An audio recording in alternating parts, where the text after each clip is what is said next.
Most people using AI coding just to landing the pages. I wanted to see if Google's new Antigravity IDE can handle real engineering. Today, I'll challenge the agents to build two complex projects in under 10 minutes with one bonus game, a vector-based physics shooter, and a full stack 3D cyber threat dashboard. I won't write a single line of code. Let's see how it generates the code and how it tests the code. Let's deep dive into it. Open the Antigravity Google.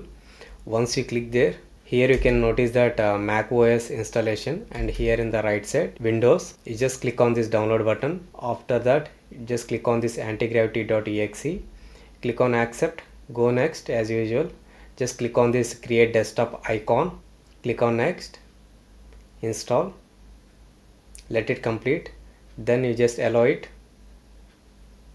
That's it, you are ready. Next, start fresh, change your theme. I'm just setting light.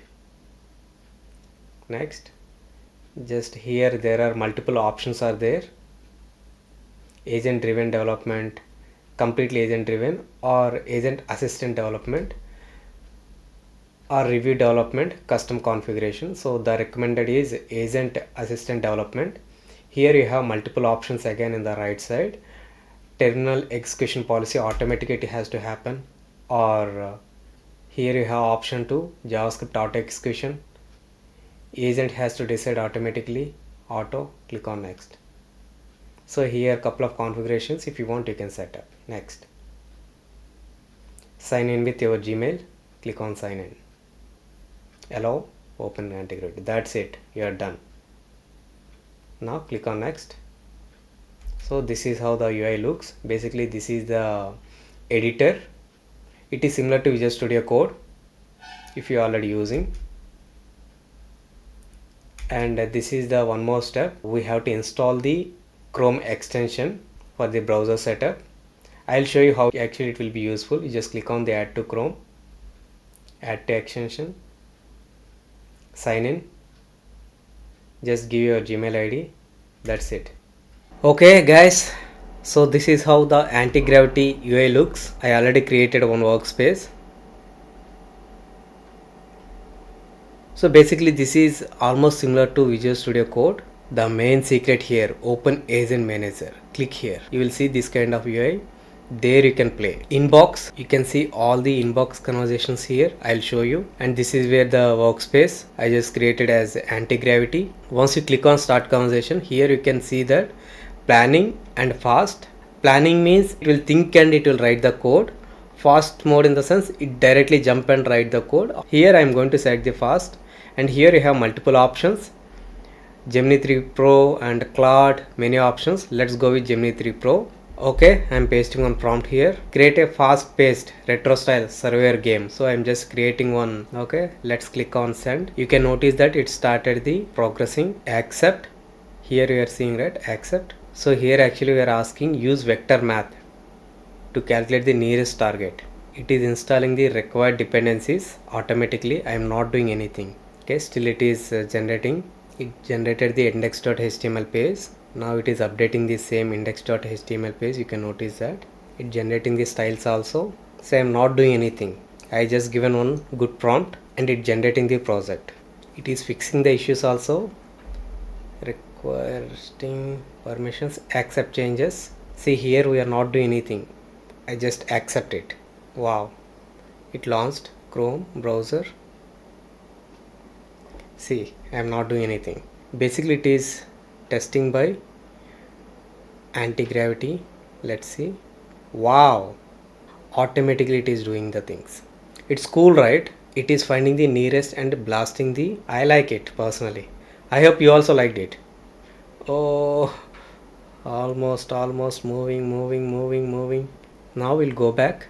The game is running locally here, actually 5173. Now I'm just opening the IDE. Okay, now let's see the project structure. It created the package.json. This is a node module. Under the source we have the different files. Under the main we are using the canvas. I'll share this code with you and you can give it a try in your system. it will be more cool. Now we'll create the full stack app. So just click on start conversation. This time select the planning. I just pasted one prompt. This time we are creating the Python code server. It is running right now. I'll show you the magic, the power of the tool.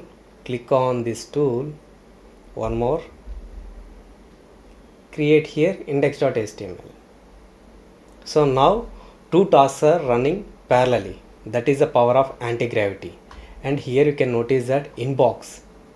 What inbox is saying, if you remember previously we created this one, right? Now it is saying that there are two apps are available, and here it is providing you the updates. Proceed. Get the notifications. What actually happened. Now we are using the two agents. One agent is creating the backend and another agent creating the front end. In the 8000, actually one more application is running. See, it is automatically moving to the other port which is already available. This is very cool. What is playground? It is a kind of independent work which you can do apart from the actual work. Suppose in parallel we can create one playground also. Just giving one more prompt. Let's see parallelly. Cool, right? You can do multiple things. See here server is actually running on the 8001. Now web app is running on the 8080. Do you want to see the output? Cool, right? It is showing the thread from where the threat is going to happening, where the phishing is happening. Here you can notice that India, USA, Korea. Now let's enhance this. Okay, I am giving one more prompt. Realistic 3D earth globe. Cool, right? It is updating the code also. Suppose if you want to do same thing in ChatGPT or Gemini AI, how much it will take to update your code also. It is kind of co-pilot along with the agents. So basically FastAPI, here it is running on the 8000 port. Then I asked front-end code, did you connect to FastAPI 8000 server? Then it is saying that yeah, it is checking. Then finally it connected to the FastAPI server 8000. Now let's see the code in action. This is how we can make the changes. I can move the globe also. This is kind of simulator which I created, but you can make best applications using this. If you would like to see the code, this is the FastAPI code which is running on the port 8080. Okay, meanwhile we'll see what happened here. We'll see the snake game. Okay, snake game also ready. I'm just asking to launch the HTML. Accept. Wow. See, we can create games also when you are working. Pretty cool, right? So basically in this video, this is what I want to show you, and see you in the next video. Thank you all.